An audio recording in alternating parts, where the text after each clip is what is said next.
Bonjour à tous, bienvenue dans cette nouvelle vidéo de Blue Water Navy. Cette fois, nous allons jouer un petit exemple qui est donné à la fin du livret des règles qui concerne l'attaque au missile par des unités aériennes contre une task force. Voilà.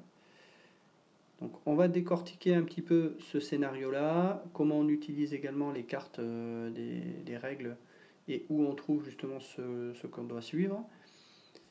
Au niveau du scénario, les unités en présence, donc on est sur le joueur de l'OTAN qui a une task force, la task force Hammer, qui est composée du Nimitz avec ses chasseurs F-14 en protection et du navire US-3.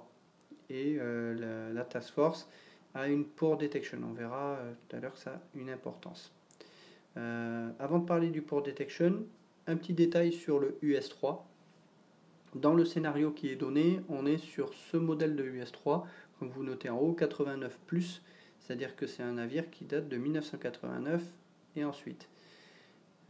Si on regarde dans les NATO Units, NATO Ships, si vous allez chercher directement le US-3 par ce biais-là, vous avez la version qui est entre 83 et 85, qui n'a pas les mêmes scores. On voit que c'est un score de 5, 1, 8, alors que là c'est 5, 2, 8. Donc pour vraiment avoir la bonne unité, il faut que vous alliez dans les menus tout en haut, vous alliez dans cette partie 1985-1989 et vous allez chercher l'US3 qui là correspond à la bonne version. Voilà, petit détail si jamais vous ne trouvez pas le bon pion. Voilà. Ensuite, revenons sur le port detection. On va voir que ça a une importance notamment lors de l'attaque des bombardiers russes tout à l'heure. Ce que l'on remarque, c'est que, souvenez-vous, quand on avait vu la détection de task force, quand on est en port detection, le joueur de l'OTAN ne doit révéler que les amphibies, les convois et une unité de chasseurs de chaque type. Or là, ce qu'on remarque dans le scénario qu'on a là, c'est qu'en fait, la task force, elle est entièrement dévoilée, alors que pour la dévoiler complètement, il aurait fallu avoir, on voit ici, un good detection. Voilà.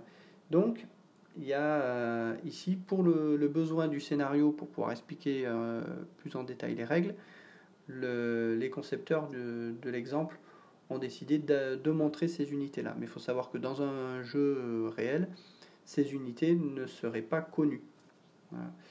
La seule chose qui serait connue ici, ce serait l'unité de chasseur. Donc le joueur russe verrait qu'il y a une unité de F-14, donc forcément, il en déduirait qu'il y a bien un porte-avions américain, mais il ne sait pas lequel, et il ne sait pas s'il y a d'autres navires également d'escorte. Voilà. Donc c'est la petite subtilité là. Voilà. Normalement dans le jeu, ces deux navires devraient être cachés. Côté russe, eh bien, on a deux unités ici de Tu-22M Backfire. Voilà. Vous avez en haut à droite la portée et le nombre de missiles qu'ils peuvent tirer. Donc si on prend le 3 et 6, c'est-à-dire que si les avions vont à une portée de 3, ils pourront tirer 6 missiles. S'ils vont à une portée de 4, ils pourront tirer 3 missiles. En effet, plus les avions vont loin, moins ils peuvent emporter de missiles. Alors ce qui est important aussi, c'est de savoir quelle est la trajectoire que vont suivre les bombardiers pour aller justement attaquer la task force. Donc on a vu, on a le droit à 4 déplacements maximum. Le mieux et le plus sûr, c'est de passer par le nord. Pourquoi ?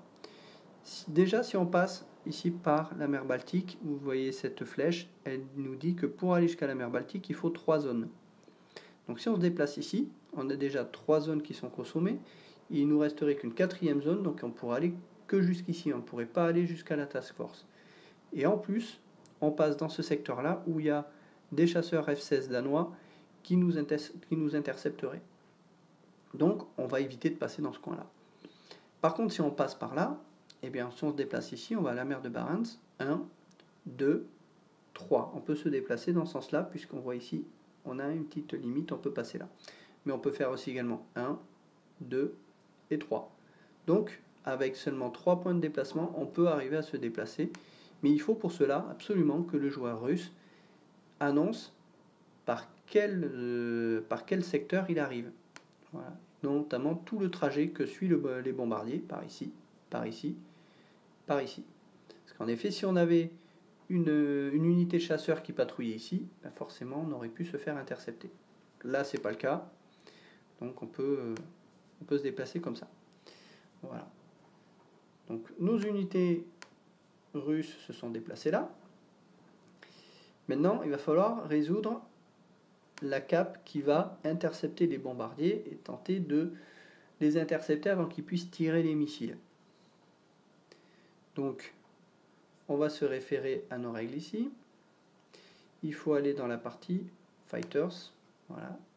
Et vous avez ici Fighters versus Strike Aircraft, ce qui est justement ce qui nous concerne. Voilà.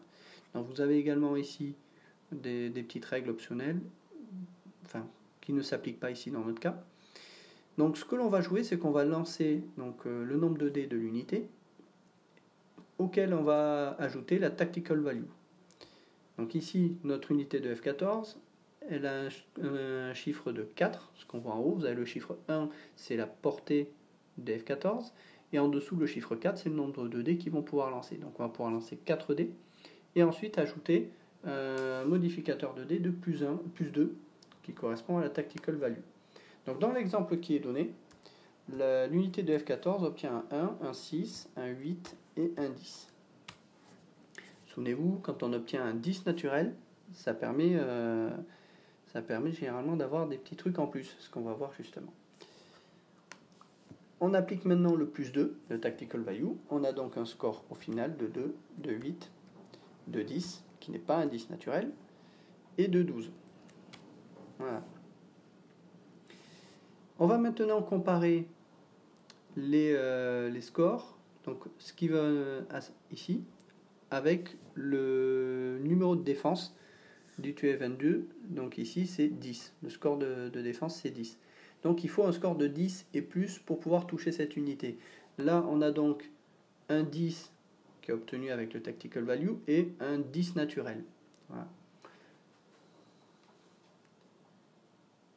Alors ce qui est intéressant ici, c'est de voir que le Poor Detection, c'est là qui va avoir un effet. Pourquoi? Si on regarde les règles, voilà. Ici, le Save Against Cap Kills, si vous avez un Good Detection sur le porte-avions que vous attaquez, eh bien, les bombardiers russes ont la possibilité de lancer un dé pour chaque coup au but qui est obtenu par les F-14 avec un score de 6 et plus. C'est-à-dire qu'on lance les dés, si on fait plus de 6 et plus, eh bien, ça permet d'éviter les missiles quand tirait les F-14. Sauf que là, on n'est pas en Good Detection, on ne va pas pouvoir appliquer ça. Ici, vous avez les scores que l'on obtient. Tout d'abord, le 10 naturel. Bien, le 10 naturel, c'est un cap kill before launch. C'est-à-dire que les bombardiers, le bombardier qui va prendre le 10 naturel, c'est le joueur de l'OTAN qui va définir qui va le prendre. Il va l'attribuer à celui, je vais le mettre à celui-ci par exemple. Voilà. Et bien, en fait, le fait d'être endommagé, ça va modifier le score de missiles, le nombre de missiles que l'unité va pouvoir tirer. Lorsque l'unité est fraîche, on voit ici, pour une portée de 3, on peut tirer 6 missiles. Par contre, une fois qu'on est endommagé, eh bien, on passe à 3 missiles. Comme là, le coup au but est obtenu avec un 10 naturel, eh bien, en fait, le nombre de missiles qu'il faut prendre en compte, c'est non plus 6, mais 3. Donc cette unité n'a pu tirer que 3 missiles, elle a été touchée avant. Et donc elle a dû larguer certains missiles. Voilà.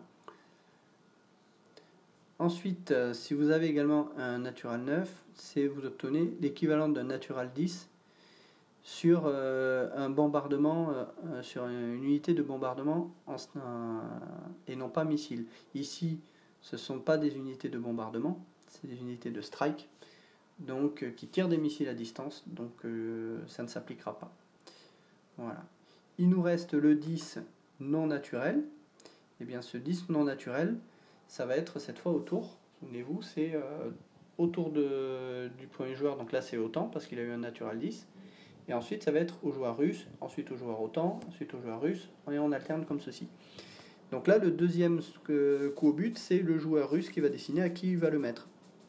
Et bien il a le choix. Soit il décide de l'appliquer à l'unité qui est déjà touchée, auquel cas elle serait perdue.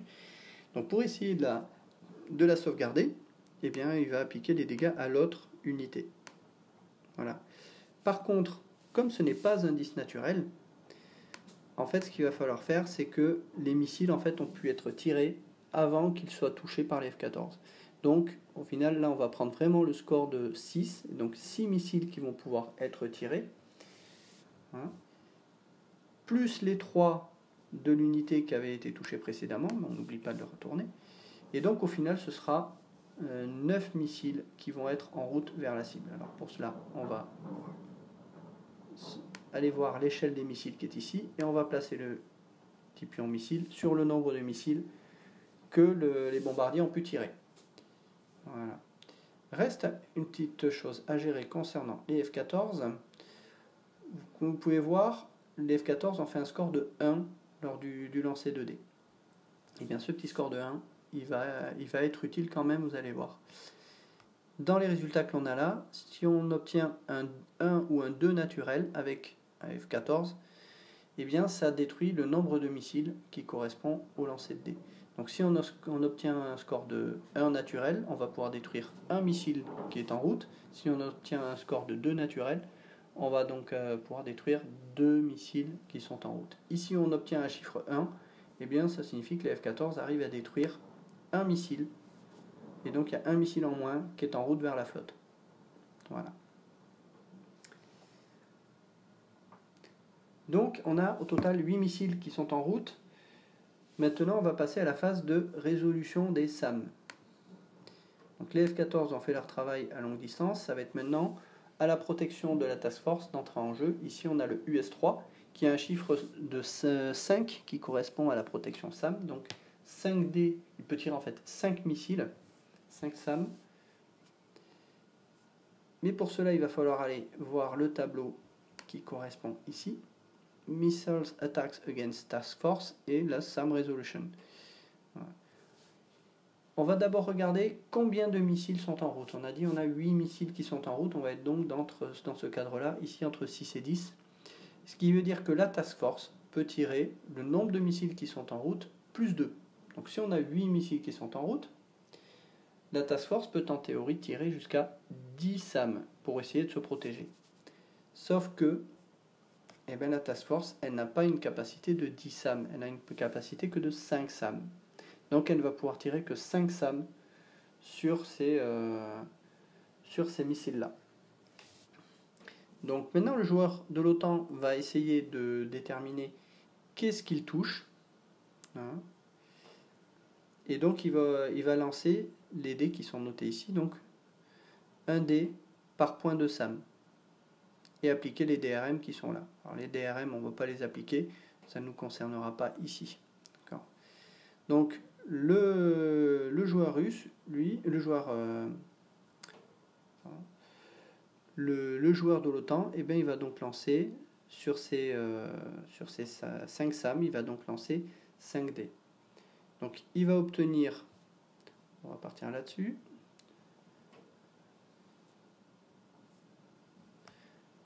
On commence avec un 9, un 7, un 1 et un 1. Donc le 9-9-7, on va voir à quoi ça correspond. On est entre 9 et 10, ça correspond à 2 coups au but. Donc on a 2 9, ça correspond donc à 4 coups au but. On a donc détruit 4 missiles en approche. Il nous reste un 7, ici. Le 7 correspond à 1 coup au but. Donc on est à 5 missiles. Et ensuite, les 2 1 que l'on obtient derrière, ça correspond à du miss, c'est-à-dire raté.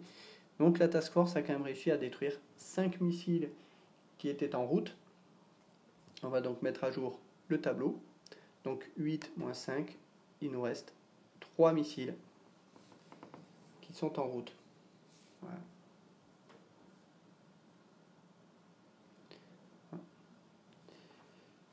Donc là, maintenant,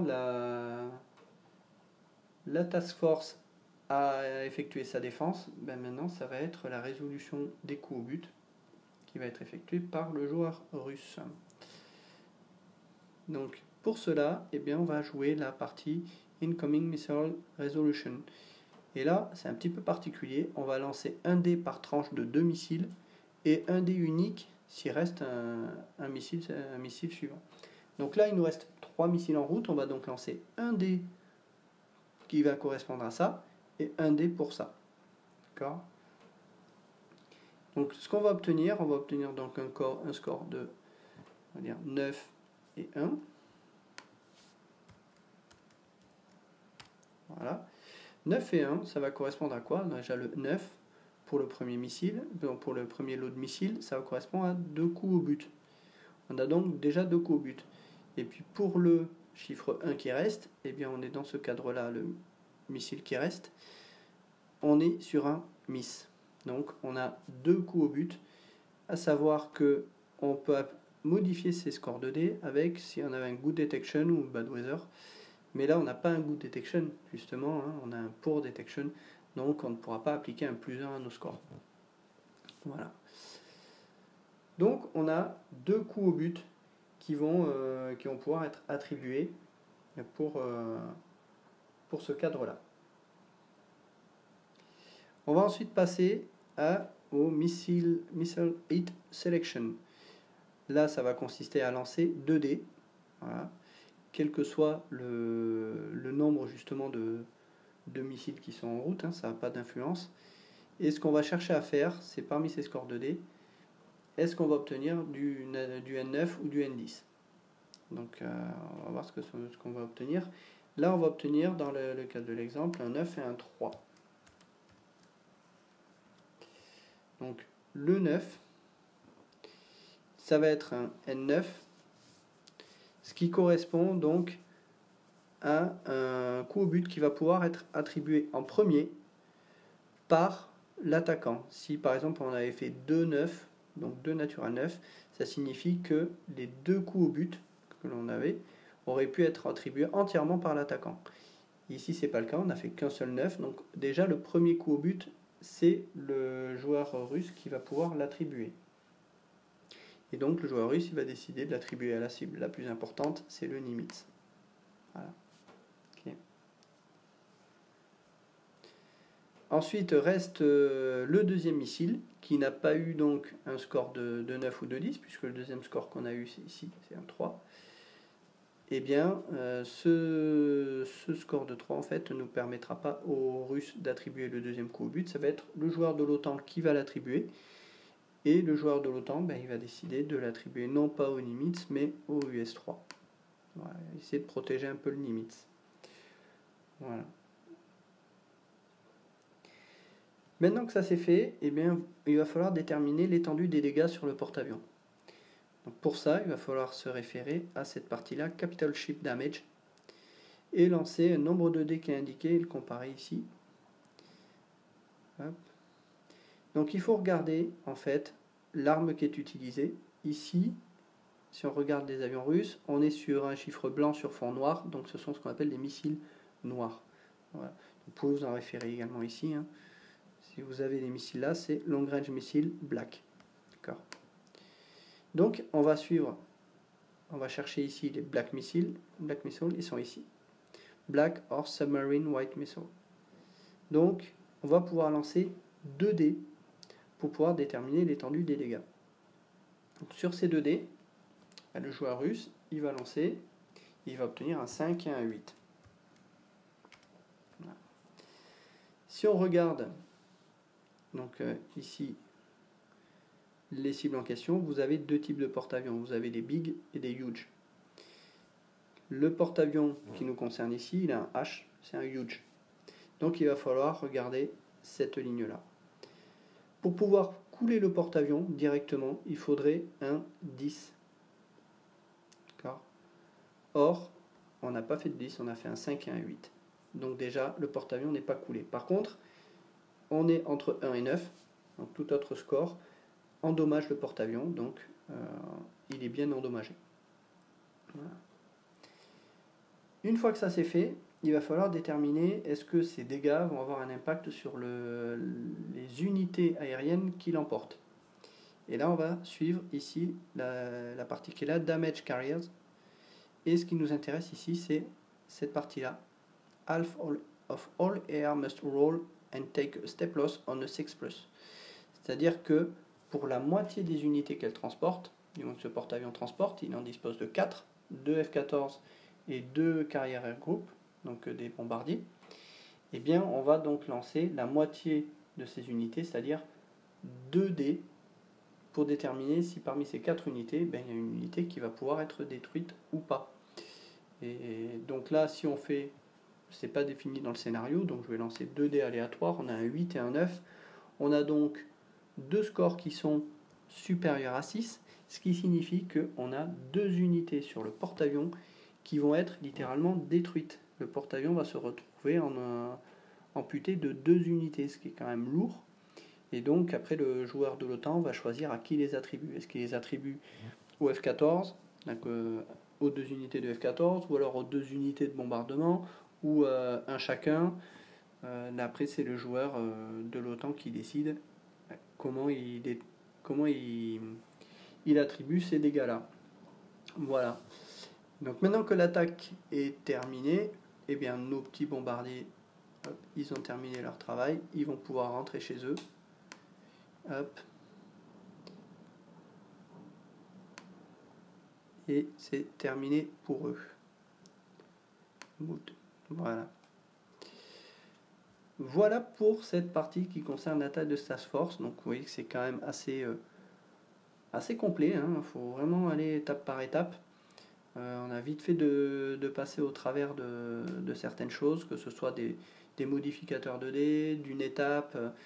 Donc faut vraiment y aller tranquillement, pas à pas. Voilà. Et bien une prochaine pour une prochaine vidéo.